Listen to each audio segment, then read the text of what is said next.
You know, in the world, we are building medical infrastructure in such a way that today all of us are expecting someday we will all be seriously ill.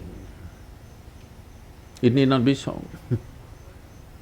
If you live with Narmada ji, it need not be so. And not just her, there are many others.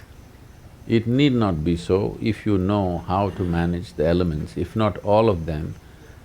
It's very easy to bring water and air into your control. These are two elements which are easily accessible. If you do this combination well and little conscious about what you consume, you will never go to the doctor. There was a time, for the whole town there used to be one doctor and it was enough. Today every street has 5 doctors and it's not enough. This shows how we're living. When we forget how to live, when we do not respect what makes our life, the earth that we walk upon, air that we breathe, water that we drink, the very sky that holds us in place, when we have no respect and reverence for that, how they behave within us is very different.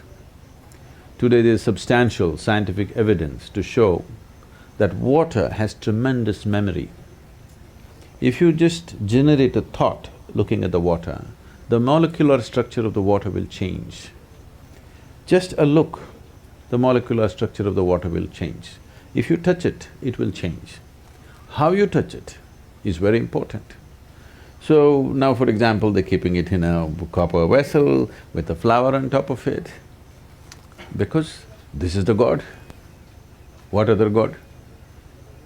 If you don't drink water for one day, this is the only God, no other God, isn't it? So, how you treat the water, the memory remains for a long period. So before we consume it or before it touches our body, how we treat the water changes the quality of everything in our system. This is a science we have always known, but today modern science has done enormous amount of experimentation on this. Now they're saying water is a liquid computer. The volume of memory and intelligence it carries by itself. It is a liquid computer, this is what they're saying, it's a fluid computer. We have always known this. What is called as tirth, why for one drop of water people go and stand in a temple, is because it has the memory of the divine. You want to take that into your system. If the deity is powerful and the water has touched the deity, it has the memory of the divine, you want that to enter your system. But being in a pure space like this, it's a blessing. If… there are certain ways with which you can be in the water. If one does that, every ailment, all chronic ailments will go. There are infectious diseases and chronic ailments. Infectious diseases are an invasion from outside. Other organisms are entering our body and troubling us. For this you need a doctor. You need warfare, you have to bomb them out. Chemical warfare is normally what we're doing. But over 70% of human ailments are self-help. We manufacture that within our system. This is simply because fundamentally, the way we are treating the elements within ourselves and around ourselves. The so-called modern life has absolutely no reverence to the substances which make our life. The life-making material is being treated badly and we're expecting it'll behave well within us and it will not. So being here at Narmada, it's time we bring back this culture because it's gone a full circle. Now modern science is insisting that water, the way you treat it is the way it's going to behave within you. And we must learn to treat it well. If we want to be healthy, if we want to be well, if we want to be successful, if we want to be prosperous, for all these things it's important the elements within you cooperate. If they don't cooperate, nothing will work.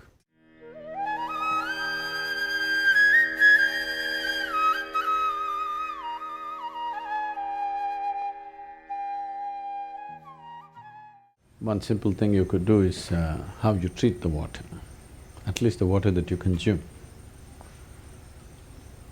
I know today everybody is drinking water from plastic bottles. If you keep it in a metal vessel, particularly copper or copper alloy, the very nature of the water will change. And traditionally, I don't know if it's still maintained in this part of the country, but in southern India, even now it's pretty common in traditional homes, where every day there is a puja for the water vessel. They will put some vibhuti on it, some kumkum on it, and there's a small arati for the thing, because the water should… water has a enormous amount of memory, it remembers how you have treated and accordingly it'll behave. This is something very simple, everybody can start. And as a part of this, in Tamil Nadu, we've been encouraging people to use copper vessels, pure copper vessels, because copper is such a… it's the best conducting metal and it energizes the water. Energizing, if you check the if you check the chemical composition, it'll not change.